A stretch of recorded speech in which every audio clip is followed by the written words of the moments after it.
Bonjour à tous. Alors, pour vous dire deux, trois petites choses par rapport à ce qui s'est passé hier avec Marine Le Pen. Je serai ce soir sur GPTV à partir de 19h à l'invitation de Mike Borowski et ce sera le thème de l'émission. Nous en parlerons. Vous êtes nombreux à m'interpeller sur le sujet, compte tenu de ma pratique du droit, on va dire, dans ces questions-là, et d'une certaine expérience politique. Alors, je vais vous livrer mon opinion et essayer d'être le plus sincère et le plus objectif possible. On parle toujours de quelque part, mais je vais essayer d'être sincère et de donner de l'information.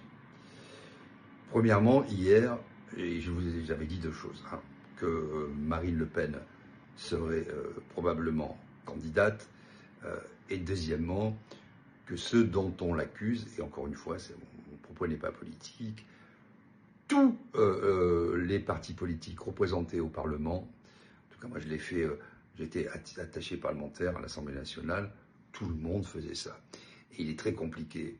Alors on dit c'est du détournement, etc. Peut-être, en tout cas, moi je ne vois pas comment un attaché parlementaire, un assistant, peut faire des activités qui relèvent exclusivement de la production de la loi, où commence la politique, où est le parti, dans la mesure où tout est financé désormais publiquement, par nous tous, quel que soit le parti d'ailleurs, le Parti communiste, la France insoumise, le Rassemblement national, les Républicains, le PS, etc. Bon.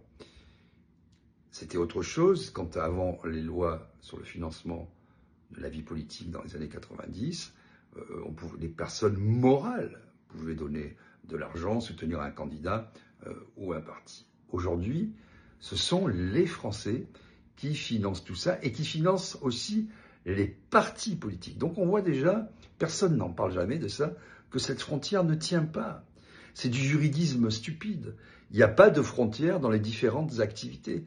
Un assistant, un attaché parlementaire, il fait ce qu'il doit faire dans le cadre de ses fonctions, qui sont à la fois la production de la loi, qui sont la vie du parti politique, etc., etc. Et aujourd'hui, de la communication, puisque tout est communication. Donc, ces frontières, n'existent pas dans la vraie vie. Ça, c'est le premier point. Et le deuxième que je voulais préciser.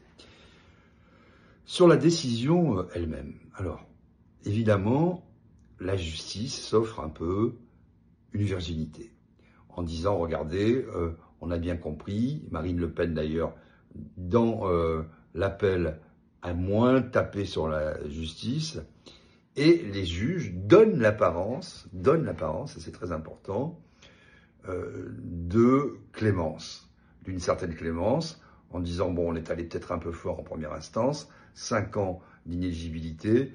Bon, il y a la démocratie, alors, il reparle de démocratie, d'élections, etc. On ne peut pas priver les Français je ne sais plus combien, 11, 13 millions d'électeurs, ça n'a pas de sens, etc.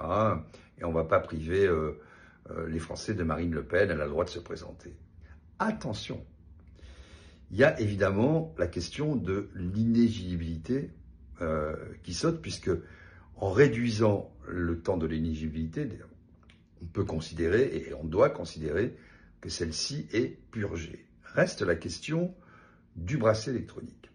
La question du bracelet électronique, qui est évidemment une contrainte importante, puisqu'on met un dispositif chez vous, un autre à la cheville, vous devez téléphoner chaque fois, vous ne pouvez pas vous déplacer, il y a des types qui répondent, ben voilà, vous dites, là je vais faire ci, là je vais faire ça, même si on peut imaginer, puisque chaque modalité est particulière, que dans le cadre d'une élection présidentielle, ce sera assoupli et qu'avec la remise de peine, ce bracelet électronique ne dure pas jusqu'à la fin des temps, si j'ose dire, mais pourrait être soldé d'ici la fin de l'année. Bon, ça c'est le troisième point. Le quatrième point, c'est que ce fameux pourvoi en cassation, qui est un peu, je dois dire, c'est le point un peu inattendu de l'affaire. Ce pourvoi en cassation, qu'est-ce qu'on peut dire?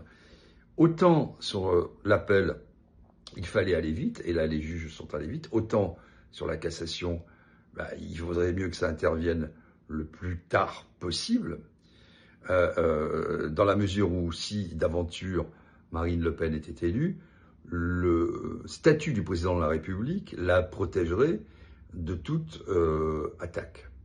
Et elle est élue, elle est élue. Ça pose d'autres questions avec le Conseil constitutionnel, j'y reviendrai brièvement.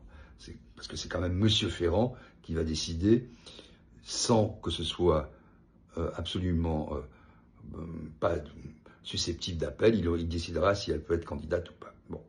Il y a ce pourvoi en cassation. Le parquet peut aussi se pourvoir. Bon, je ne vais pas rentrer trop dans les détails. Il y a ce pourvoi en cassation, sinon on ouvre des tiroirs, on s'en sort plus.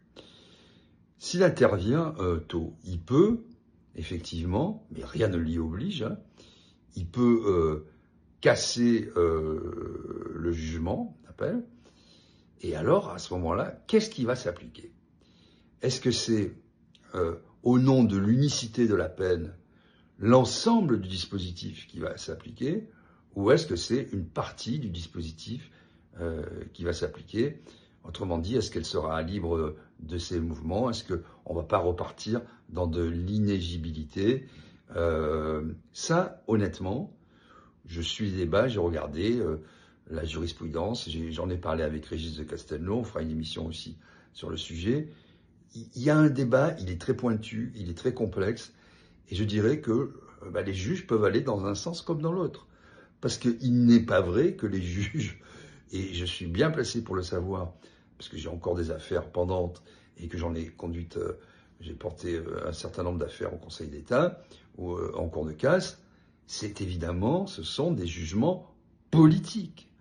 Croire que la Cour de cassation ou le Conseil d'État ne sont pas des jugements politiques, mais des jugements juridiques ou judiciaires de haut vol, c'est une erreur, c'est un leurre.